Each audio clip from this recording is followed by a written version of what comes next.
है hydrogen spectrum.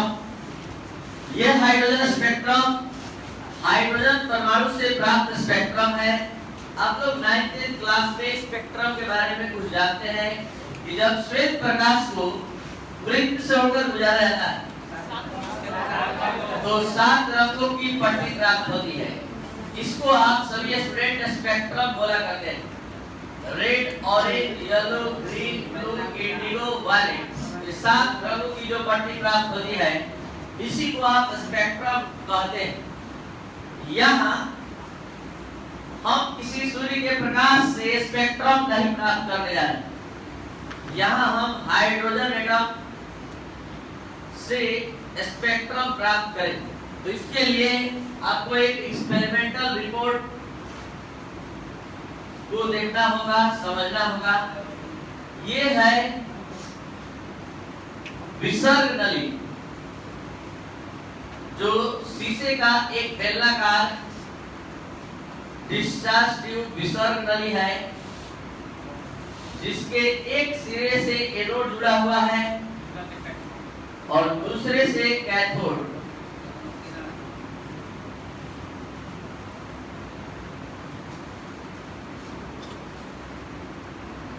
ये anode है और ये कैथोड, और इसमें हाइड्रोजन गैस भरा गया है। हाइड्रोजन गैस का सूत्र आप सभी स्टूडेंट जानते हैं, H2। जो लो प्रेशर और हाई पोटेंशियल पर या निम्न दाब और उच्च विभव पर विद्युत धारा प्रवाहित की जाती है तो क्या होता है कि हाइड्रोजन गैस हाइड्रोजन परमाणु में बदल जाता है। जैसा कि आप सभी स्टूडेंट जानते हैं कि हाइड्रोजन अणु में 2 परमाणु होता है। तो अगर हम ये कहें सपोज दैट इसमें 10 लाख अणु है, हाइड्रोजन का अणु है, यानी H2 10 लाख है, तो जैसे ही विद्युत धारा प्रवाहित करेंगे ये 10 लाख अणु 20 लाख परमाणु में बदल जाएगा। यानी एक अणु टूटने पर 2 परमाणु का निर्माण करता है, तो 10 लाख अणु टूटेगा तो 20 लाख। तो 20 लाख परमाणु सपोज दैट इस विसर्ग नली में है।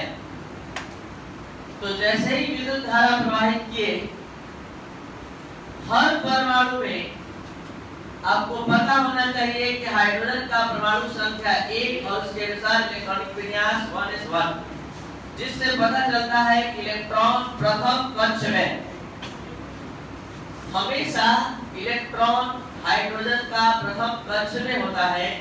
लेकिन जैसे ही यहाँ पर विद्युत प्रवाहित करने से ये ऊर्जा ग्रहण करता है तो ये प्रथम कक्ष का इलेक्ट्रॉन उठकर किसी एटम में तीसरे कक्ष में, किसी में दूसरे कक्ष में, किसी में ज्यादा ऊर्जा ग्रहण कर लिया तो ये चौथे पांचवें कक्ष में भी चला जाता है। किसी में तो और ज्यादा ऊर्जा अगर ग्रहण कर लेता है तो ये उससे भी ज्यादा उच्च ऊर्जा स्तर में ये चला जाता है इलेक्ट्रॉन। तो आपको बता दें कि ये जो इलेक्ट्रॉन देख रहे हैं लगातार ये उच्च ऊर्जा स्तर में जा रहा है। हर एटम में अलग अलग ग्रहण किए गए ऊर्जा के अनुसार ये इलेक्ट्रॉन ऊपर के ऊर्जा स्तर में चला जाता है। लेकिन ऊपर के ऊर्जा स्तर में गया हुआ इलेक्ट्रॉन कभी भी अस्थायी नहीं होता है। ये पुनः निम्न ऊर्जा स्तर में, नीचे के ऊर्जा स्तर में लौटने लगता है। तो आप सभी स्टूडेंट को ये बताया गया है बोर के परमाणु मॉडल में कि जब कोई इलेक्ट्रॉन उच्च ऊर्जा स्तर से निम्न ऊर्जा स्तर में आता है, जब कोई इलेक्ट्रॉन उच्च ऊर्जा स्तर से निम्न ऊर्जा स्तर में आता है तो ऊर्जा का उत्सर्जन प्रकाश के रूप में करता है।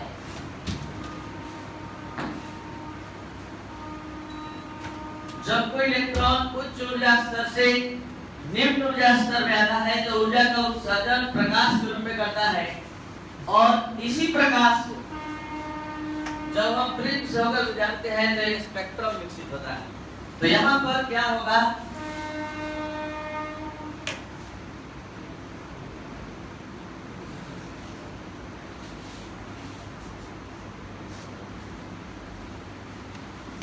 इस विसर्ग विसर्ग नली में असंख्य परमाणु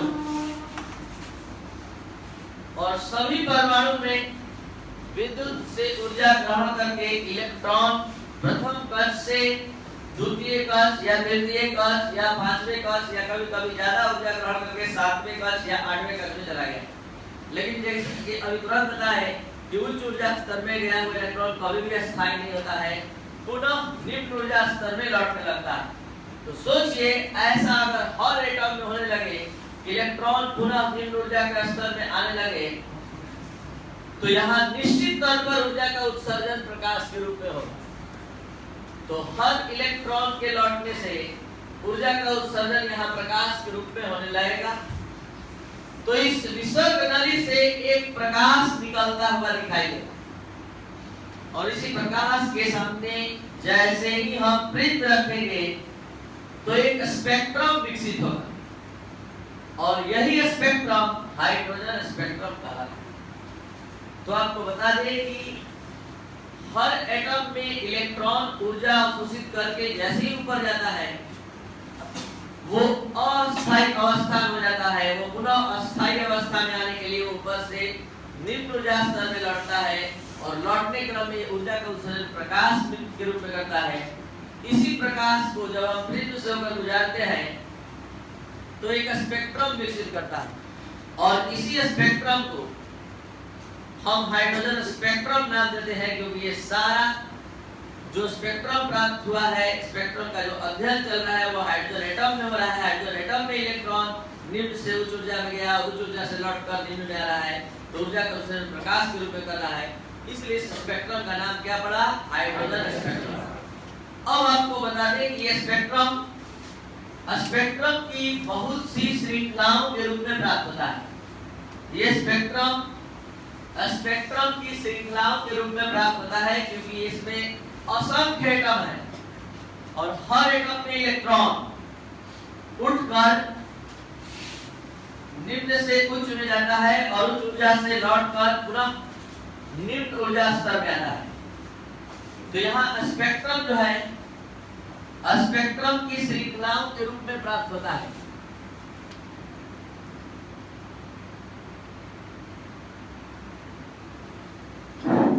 जिसको आप इस फिगर के माध्यम से समझ सकते हैं।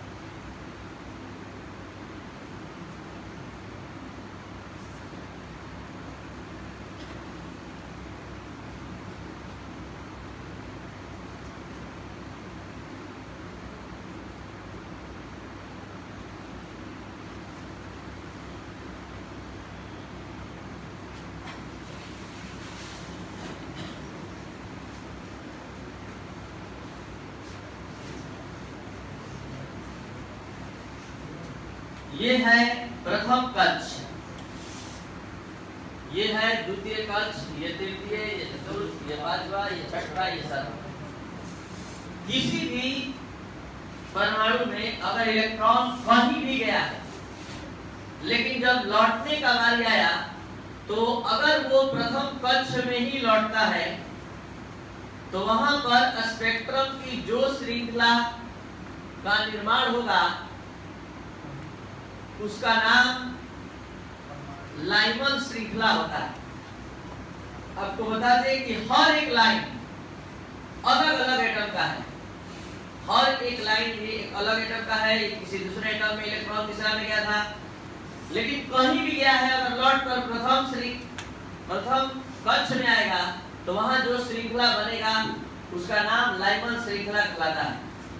अब इलेक्ट्रॉन अगर कहीं भी गया है लेकिन लौटने के क्रम में अगर वो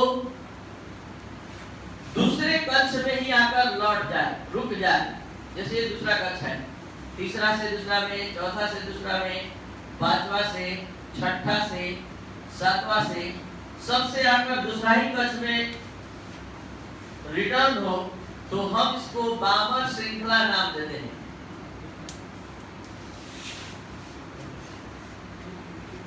इस श्रृंखला का नाम बामर श्रृंखला है। ये जो श्रृंखला का नाम पड़ रहा है अलग अलग साइंटिस्टों के द्वारा ये खोज किया गया श्रृंखला है, जिसके द्वारा खोजा गया उसके आधार पर नाम पड़ा। अब मान लीजिए कोई इलेक्ट्रॉन कहीं भी है, लेकिन जब लौटने का बारी आया तो वो तीसरा में ही आकर रुक जा रहा है, तीसरा में ही आकर रुक जा रहा है। तो वहां जो स्पेक्ट्रम के श्रृंखला का निर्माण होगा उसको नाम दिया गया है पासचेन श्रृंखला। तो इस श्रृंखला का नाम पड़ेगा पासचेन श्रृंखला। पासचेन नामक साइंटिस्ट के द्वारा दिया गया, खोजा गया, इसलिए पासचेन श्रृंखला। अगर इलेक्ट्रॉन कहीं भी गया है लेकिन लौटने के समय चौथे कक्ष में ही आकर रुक जाता है, तो वहां पर जिस श्रृंखला का निर्माण होता है तो वो ब्रैकेट श्रृंखला होता है। जैसे ये चौथा में ही आकर रुक रहा है, यहाँ से भी चौथा में, यहाँ से भी चौथा में, तो इस श्रृंखला का जो नाम पड़ेगा उसका नाम ब्रैकेट श्रृंखला है।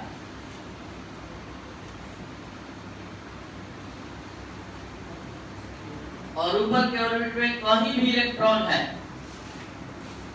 लौटकर पांचवें कक्ष में ही आता है, तो वहां जिस श्रृंखला का निर्माण होता है उसका नाम फंड श्रृंखला है। फंड पी से लिखा जाता है, पी साइलेंट है, फंड श्रृंखला के नाम से जाता है। और अगर कोई इलेक्ट्रॉन कहीं भी है लेकिन लौटने क्रम में छठे कक्ष में ही आकर रुक जाता है, तो स्पेक्ट्रम के जिस श्रृंखला का निर्माण होता है उसका नाम हम्पी-रेज श्रृंखला होता है। तो ये एक बार फिर से आपको एक चीज बताते हुए फिर से बता रहे हैं, ये एक लाइन एक एटम का है, ये दूसरा लाइन किसी दूसरे एटम का है, ये तीसरा लाइन किसी तीसरे एटम का है। यानी एक एटम ऐसा है जहां इलेक्ट्रॉन दूसरा कक्ष में था लेकिन लौटकर पहला कक्ष में था, एक दूसरे एटम में इलेक्ट्रॉन तीसरा कक्ष में था लौटकर, तो जहां जहां था लेकिन लौटते समय अगर प्रथम कक्ष में आएगा तो लाइमन श्रृंखला। कहीं भी है लौटने के क्रम में वो दूसरा कक्ष में आके रुकेगा तो बामर श्रृंखला। कहीं भी इलेक्ट्रॉन है, चौथा पांचवा छठा किसी में है, लेकिन तीसरा नहीं आकर रुकेगा तो पासचेन श्रृंखला का निर्माण करेगा, पासचेन श्रृंखला का निर्माण करेगा। कहीं भी ऊपर ऑर्बिट में इलेक्ट्रॉन है, किसी भी एटम में है, लेकिन लौटते समय चौथा में ही रुक जाएगा तो वो ब्रैकेट श्रृंखला का निर्माण करेगा। अगर ऊपर के किसी ऑर्बिट में इलेक्ट्रॉन है और पांचवें में आकर रुकता है तो वो फंड श्रृंखला का निर्माण करेगा। इसी स्पेक्ट्रम श्रृंखला को आप सभी स्टूडेंट इस तरह से भी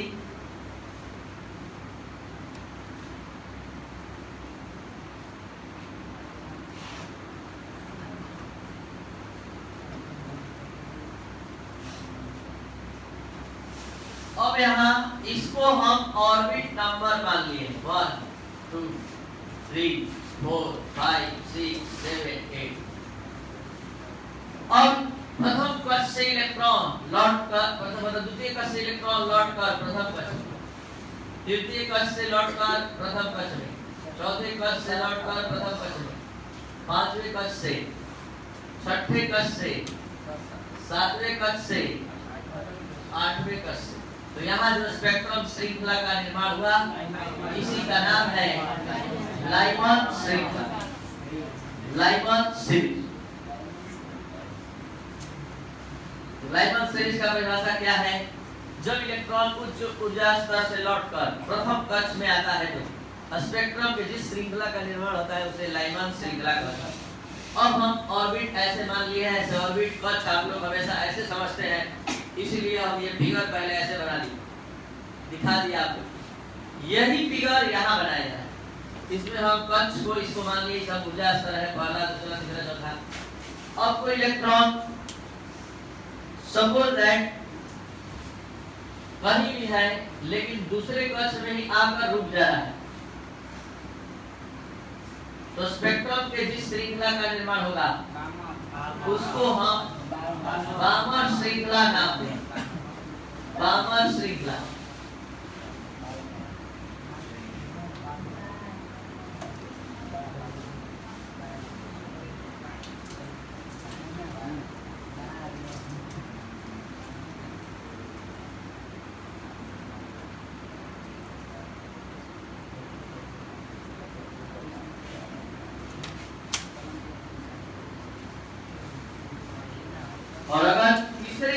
में ही आकर रुक जाएगा, तो वहां जिस श्रृंखला का निर्माण होगा वो पास्टेड सीरीज कहलाएगा। तो इसका नाम Balmer series, L silent, Paschen series,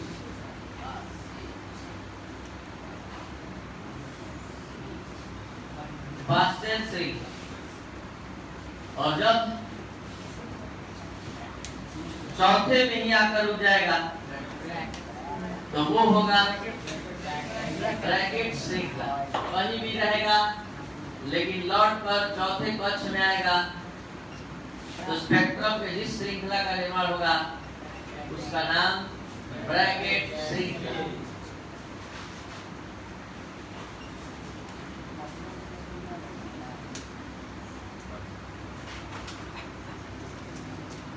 अब पांचवें में अगर लौटेगा तो स्पेक्ट्रम के जिस श्रृंखला का निर्माण होगा वो क्वांट श्रृंखला कहलाएगा, क्वांट सीरीज। और जब छठे में ही आकर रुक जाएगा तो स्पेक्ट्रम के जिस श्रृंखला का निर्माण होगा उसका नाम हम्फ्रीज सीरीज होगा।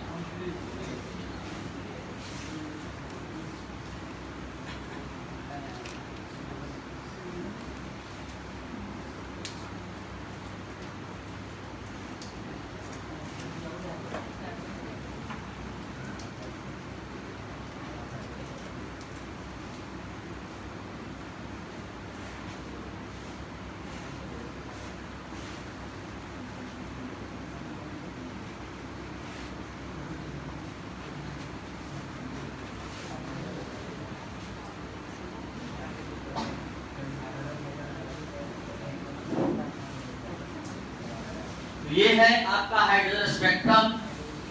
एक बार 5 मिनट में शुरू से अंत तक समझ लीजिए जो आप लिखे हैं वो, और इस पर आधारित कुछ प्रॉब्लम भी है। अभी आज केवल इसका थ्योरी का क्लास कंप्लीट किए हैं। हाइड्रोजन स्पेक्ट्रम, जब कोई इलेक्ट्रॉन उच्च ऊर्जा स्तर से निम्न ऊर्जा स्तर में आता है तो अपने ऊर्जा का उत्सर्जन प्रकाश के रूप में करता है।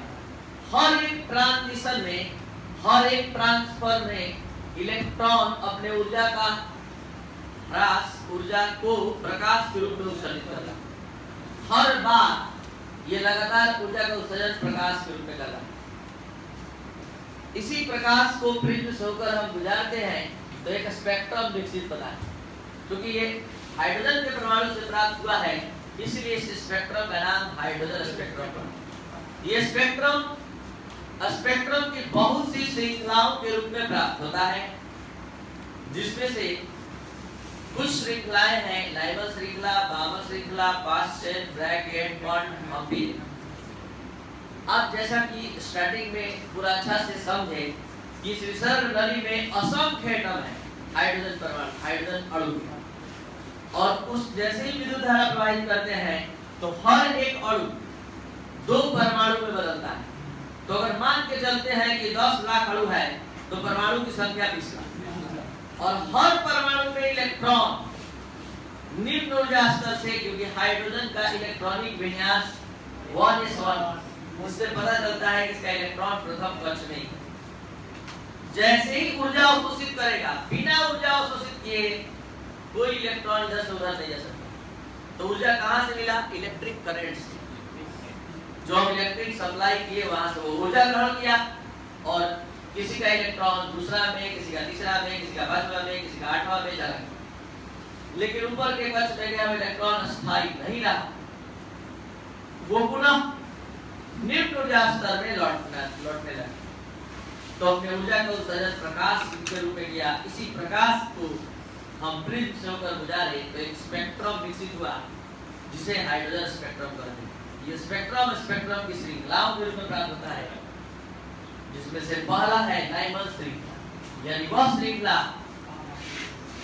जिसका निर्माण तब होता है जब ऊपर के किसी भी ऑर्बिट में इलेक्ट्रॉन होता है, लेकिन वो लौटकर प्रथम कक्ष में आता है तब इस स्पेक्ट्रम श्रृंखला का निर्माण होता है। यानी कि लाइमन श्रृंखला किसे कहते हैं? जब इलेक्ट्रॉन उच्च ऊर्जा स्तर से लौटकर प्रथम कक्ष में आता है तो स्पेक्ट्रम की जिस श्रृंखला का निर्माण होता है उसे लाइमन श्रृंखला। जब इलेक्ट्रॉन उच्च ऊर्जा स्तर से लौटकर द्वितीय कक्ष में आता है तो स्पेक्ट्रम की जिस श्रृंखला का निर्माण होता है उसे बामन श्रृंखला। जब इलेक्ट्रॉन उच्च ऊर्जा स्तर से यानी जो अधिक ऊर्जा स्तर है वहां से लौटकर तीसरे कक्ष में आता है तो स्पेक्ट्रम की जिस श्रृंखला का निर्माण होता है उसे पास्कल श्रृंखला। जब चौथे में आता है और आपको इतना तक क्लियर कर दिए हैं कि इसमें देखिए 1 2 3 4 5 6 7 लाइन है तो 7 अलग अलग एटम में ही काम हुआ है। 7 अलग अलग एटम में 7 जगह इलेक्ट्रॉन था, लेकिन जब लौटने का बारी आया तो सब में इलेक्ट्रॉन प्रथम कक्ष में आया। यही कारण है कि ये लाइमन श्रृंखला का निर्माण हुआ। तो जब कहीं भी इलेक्ट्रॉन रहे लौटकर प्रथम कक्ष में आए तब लाइमन श्रृंखला बनी। कहीं भी इलेक्ट्रॉन रहे द्वितीय कक्ष में आए तो वहां बामन श्रृंखला बनी। तो ये बात समझ में आना चाहिए कि हाइड्रोजन में तो एक ही इलेक्ट्रॉन है, इतना लाइन कहां से आ जाएगा? तो बहुत सारे एटम है, हर एटम में ये काम हो रहा है। तो कहीं भी इलेक्ट्रॉन रहे लौटकर जब प्रथम में आएगा तब लाइमन, द्वितीय में आएगा तब बामन, तृतीय में आएगा तो पास्कल, चौथे में आएगा तो ब्रैकेट और पांचवें कक्ष में आएगा तो क्वार्ट और लास्ट में आएगा। ये था आपका थ्योरी का क्लास, जिससे बहुत सारा प्रॉब्लम बढ़ेगा।